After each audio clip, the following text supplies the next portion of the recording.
bagaimana seorang perempuan ya untuk membiasakan financial planning, sorry, mungkin untuk membiasakan mengenalkan uang kepada anak. Nah, ini saya sebagai ibu nih. Boleh Nisa silakan.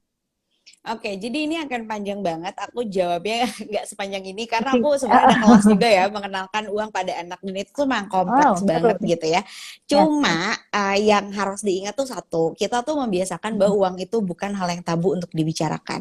Jadi banyak di antara kita yang dari kecil sama orang tua itu nggak ngomongin uang. Ya kan, jadi kita tuh nggak tahu uang tuh ngaturnya gimana. Tahu-tahu punya gaji terus bingung, gimana nih ngaturnya? Seumur hidup nggak pernah diajarin ngatur uang, seumur hidup cuma diajarin nabung doang gitu ya. Gimana nih cara ngaturnya? Nah, jadi pembicaraan uang sama anak tuh dibuka. Jadi nggak perlu mikir anak, oh anak kecil nggak usah deh, kasihan masa anak kecil mikirin uang gitu ya. Anak kecil pada akhirnya akan mikirin uang. Ketika kalau udah seumuran anakku, dia umurnya 7,5 tahun, dia udah punya uang jajan sendiri, pada akhirnya dia akan mikirin uang jajannya. Aku harus diapain gitu kan. Nah, itu Ya, kan ya, bisa ya. dibuka ya diskusinya gitu. Oke. Jadi paling gampang adalah bikin uang adalah keseharian, bahwa kayak aku kerja itu untuk dapat uang loh, jadi kita bisa bayar listrik di rumah gitu kan. Ibu-ibu biasanya biar kamu bisa beli mainan, biar bisa beli susu gitu kan. Benar-benar. Anaknya bisa komplain, aku nggak permainan dan aku juga nggak perlu susu gitu, boleh nggak ibu nggak kerja aja? Itu kan kayak kita mengajarkan uang untuk sesuatu yang tersier sebenarnya gitu ya. Coba deh Ya, ya, ya. diajarin uang itu untuk sesuatu yang primer. Aku tuh kerja nanti biar kamu tidurnya bisa pakai AC loh, buat aku bayar listrik. Dulu anakku 3 tahun udah ngerti diomongin kayak gitu deh, jadi kayak Oke. kalau aku nggak kerja, kalau ibu nggak kerja dan aku menangis, nanti malamnya tidurnya nggak bisa pakai AC gitu kan. Anak kecil kan jangka Iya, iya. pendek gitu ya Benar-benar mikirnya. dalam jangka pendek. Benar-benar. Jadi memang dijelasin dulu orang dewasa itu bekerja gitu, dan uang itu bukan datang dari ATM. Uang itu dikasih oleh kantorku karena aku bekerja gitu. Ini kan masa-masa anak tantrum-tantrum gitu ya. Nah, Iya, ini iya, iya. juga dijelasin bahwa uang itu ada batasnya. Itu tuh pelan-pelan kayak gitu. Nanti lama-lama makin gede dia punya uang jajan sendiri, itu makin gampang tuh. Dia akan menyadari bahwa uang itu terbatas. Jadi banyak orang dewasa nggak Ya. menyadari kalau uang itu terbatas. Jadi kayak aku akan selalu punya uang, aku akan selalu gajian, aku akan selalu punya uang deh pokoknya, jadi aku bisa belanja Iya, apa aja iya. gitu. Benar, benar, Sorry, benar, tapi benar. uang kamu terbatas. Belum tentu bulan depan kamu gajian, belum tentu tabungan Benar, kamu cukup benar. untuk pengeluaran kamu. Nah, jadi uang itu terbatas tuh harus juga nih diajarin ke anak. Uang itu terbatas, uang jajan kamu kayak anakku cuma 50.000 seminggu. Kamu mau pakai buat apa nih gitu. Nanti dia akan cari tahu sendiri, oh kalau aku mau beli ini, kan belanja online ya anak zaman sekarang. Kalau aku mau Iya, beli betul. ini, ongkirnya mahal. Dia tambah-tambahin sendiri, itu udah bisa gitu. Nah, gimana caranya Oke. ini dibicarakan bahwa kita tuh perlu uang, dan pada akhirnya nanti saat kamu dewasa, kamu perlu uang untuk apa? Untuk beli rumah, biar kamu punya Mm-mm. mobil gitu, untuk Mm-mm. bisa Mm-mm. bayar makan kamu sehari-hari. Itu tuh bisa diajarin ke anak. Jadi jangan dianggap tabu, karena kita ada di titik ini Mm-mm. biasanya tuh karena tabu, apalagi teman-teman yang senior generation ya, banyak Ya, yang susah berkomunikasi dengan uang sama orang tuanya karena dari kecil emang nggak pernah ngomongin uang gitu. Karena dari kecil benar, ya benar, udahlah, benar. anak kecil tahu apa gitu. Tahu-tahu kan anaknya udah Mm-mm. gede ya, dan kita nggak pernah ngomongin uang sama sekali.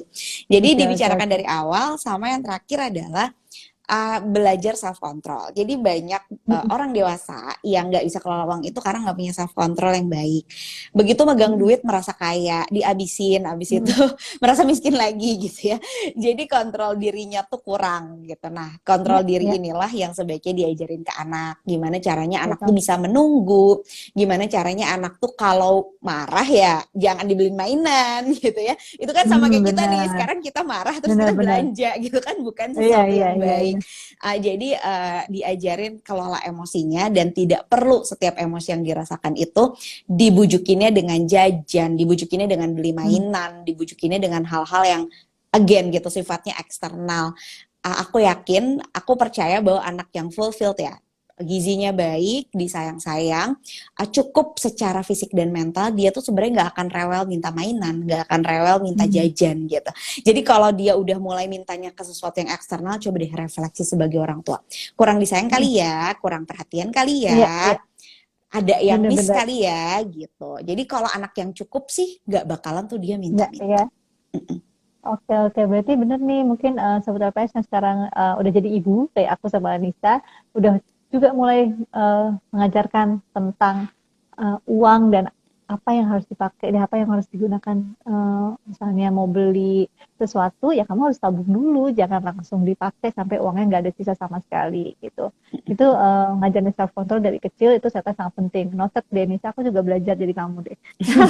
Oke, lanjut ya. Kita ngomongin soal nih. Mbak Anissa, aset jangka panjang yang menjadi pedoman Mbak Anissa bagi generasi milenial, sorry saya ulang ya. Aset jangka panjang yang menjadi pedoman Mbak Anissa bagi generasi milenial seperti kami, apa saja ya Mbak? Wah, Oke, jadi kita sebelum ngomong. masuk ke aset, kita ada Hmm, step by step-nya dulu ya. Jadi jangan hmm, langsung mikirin aset. Kadang orang tuh kayak, oh semua orang udah investasi nih, aku juga harus investasi gitu ya. hmm, hmm, Belum hmm, tentu gitu ya. Mungkin kamu perlu nabung dulu buat dana darurat. Kamu taruh di bank aja yes, gitu ya. Nggak perlu yes. investasi dulu karena kamu udah investasi, udah nabung buat uang sekolah anak. Tapi pas ada kondisi darurat, uang sekolah anaknya kepake lagi. Ngapain? Ya kan? Hmm, hmm, Jadi make hmm, sure step by step-nya tuh jelas gitu. Kamu nabung dulu, taruh dana darurat di rekening bank hmm, misalnya. Sisanya di hmm, deposito boleh. Terus kamu make sure dulu kalau anak sakit siapa yang mau bayar. Percuma kamu udah nabung uang sekolah anak, anaknya sakit, tabungan sekolahnya kepake bayar hmm, rumah sakit. hmm. Nggak kelar-kelar ya Betul, kan? betul, Nah, habis betul. itu kalau misalnya pensiun nanti mau dari mana? Nah, uang pensiun ini kan bakalan gede banget. Jadi kamu mulai dengan yang Hmm, kecil-kecil dulu aja gitu. Tapi hmm, kalau ditanya asetnya apa, itu benar-benar bergantung sama profil risiko masing-masing. Bergantung sama kebutuhan kamu apa gitu. Nggak bisa hmm, orang ditanya pertanyaan investasi apa yang paling bagus, investasi apa yang hmm, paling cuan, tergantung buat apa gitu ya. hmm, hmm, Kalau hmm, misalnya kamu betul perlunya tahun depan buat DP rumah pertama misalnya tentu akan beda aset investasinya hmm, dengan orang yang perlunya 15 tahun lagi buat anaknya kuliah gitu. Jadi kalau memang jangka waktunya pendek, kamu pilih produk-produk investasi yang risikonya rendah. Kalau memang jangka waktunya panjang, kamu pilih produk-produk investasi yang jangka waktunya yang risikonya bisa lebih tinggi gitu. Dan ini nggak bisa kamu ngikutin satu orang itu rawan rawan banget ya. Aku pernah webinar bareng Satgas hmm, Waspada Investasi Bodong. Jadi hmm, sebenarnya yang bikin orang ikut-ikutan investasi bodong sampai duitnya hilang segala macam gitu karena dia ikut-ikutan doang. Jadi ada satu tokoh FOMO, FOMO. yang dianggap oke, oh dia berinvestasi di Hmm, sana dan asetnya jadi berkembang, maka aku bisa seperti dia gitu. Nah, jadi iya, jangan iya, iya. sampai kamu menokohkan satu orang sebagai panutan investasi lalu plek-plekan gitu ya, ngikutin investasinya Ngikutin. dia. Itu udah pasti nggak Hmm, bakalan beres gitu. Karena tiap orang pasti punya pola investasi yang berbeda-beda sesuai benar, kebutuhannya benar. masing-masing. Jadi hati-hati sama penokohan itu gitu. Nah, kalau aku lihat Hmm, kalau model-model financial planner kayak aku gitu yang benar-benar certified belajar itu biasanya sangat berhati-hati nggak mau tuh share beli produk investasi apa gitu ya. Manajer investasinya apa itu tuh nggak mau share. Kenapa? Karena orang tuh ngikut ya kan tanpa tahu buat iya, iya, apa. Orang ikut iya. gitu aja gitu. Nah, makanya jangan sampai investasi itu demi cuan, jangan investasi Hmm, demi ikut-ikutan tapi investasi hmm. sesuai tujuan. Iya, maka tadi kan Anissa juga sempat bilang di awal kan, jadi apapun yang kalian punya, pemasukannya kalian terima, itu benar-benar diresapi dan dibudgeting. Jadi sehingga kalian tahu ada berapa sih alokasi kalian untuk investasi gitu ya. Nanti bentuk investasinya ya harus benar-benar belajar dan cari tahu sebanyak mungkin, bukan hanya karena profiling suatu tokoh dalam dunia sosmed misalnya, atau itu tentang FOMO-FOMOan, tapi benar-benar belajar dan oke, yang ini instrumen yang paling pas, ini instrumen yang aku belum mencukupi, nanti aku kalau mau ke sana harus nabung dulu. Ini aku selipin sedikit ya, Nisa, ada pertanyaan nih dari Ayu Putrisari nih, apakah LPS memiliki kebijakan untuk mengontrol investasi? Nah, kita tuh bukan lembaga otoritas terkait dengan penjaminan investasi ya, no, kita adalah lembaga penjamin simpanan. Yang tadi aku sebutkan di awal, simpanan itu bentuknya tabungan, giro, dan deposito. Tadi Anissa juga bilang bahwa sesuaikan dulu nih dengan anggaran kalian. Kalau misalnya nih ya, uang kalian itu ternyata ada alokasi yang bisa dimasukkan ke bentuk simpanan yang risikonya rendah seperti deposito di bank. Nah, silahkan. Kenapa? Karena deposito itu menjadi salah satu simpanan yang dijamin oleh LPS. Nah, apa yang kalian perlu perhatikan adalah syarat penjaminan 3T yang tadi aku sebutkan di awal, bahwa bunga simpanan yang kalian terima harus sesuai dengan tingkat bunga simpanan yang ditentukan oleh LPS. Jadi sahabat LPS, kalau kalian mau deposito, sering-sering melihat cek website LPS atau tanya langsung kepada banknya ya, bunga yang dijamin LPS berapa sih gitu ya. Jadi penting banget nih untuk soal investasi ini, sahabat LPS harus mulai melihat dan belajarnya again, harus belajar sama orang yang ahli ya, sering-sering lihat konten-kontennya Anissa sama kontennya LPS ya, supaya tahu instrumen apa yang pas. Oke, kita lanjut. Ya ampun, Anissa nggak kerasa banget, udah kayak Oh 10 menit iya, lagi aku ngobrol sama kamu. bener aku juga Sahabat LPS, baru lihat maaf jam. ya, banyak banget pertanyaannya, maaf. Mm-mm. Oke, nih kita lanjutin. Oke, tadi Anissa sempat ngomongin soal dana darurat, alokasinya, makanya tadi Anissa bilang itu sesuai dengan pemasukan kalian, kalian yang tahu berapa.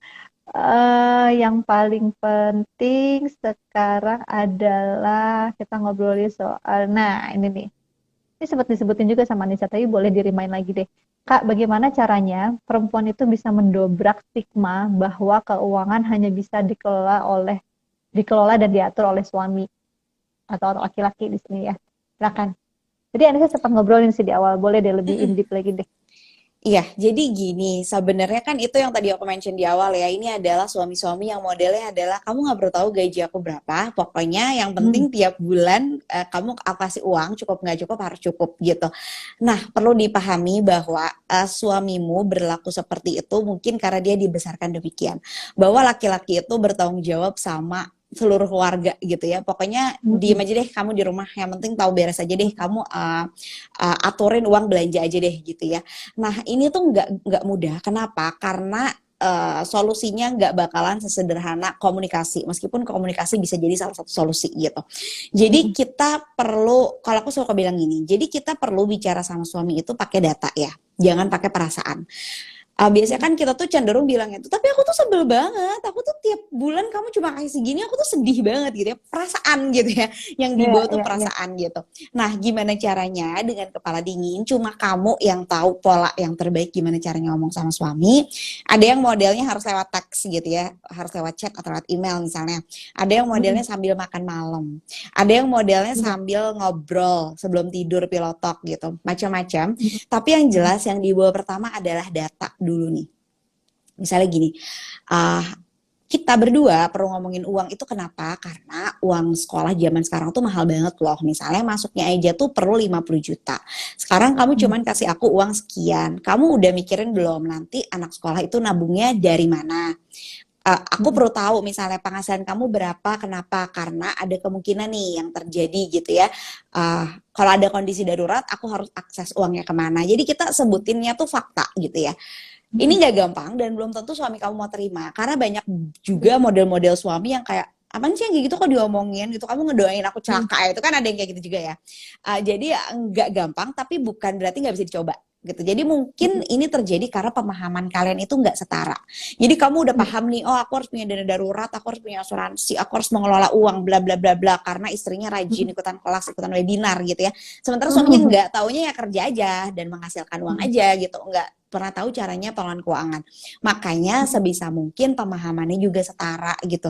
Sebisa mungkin kita tuh ada di posisi tentang pengelolaan keuangan tuh ada di tempat yang Hmm. sama. Oh, aku udah ngerti Benar. asuransi, suamiku juga harus ngerti asuransi. Oh, aku udah ngerti investasi, suamiku juga harus ngerti investasi. Nah, ketika Oke. pemahamannya setara itu jadi akan lebih gampang gitu untuk Ya.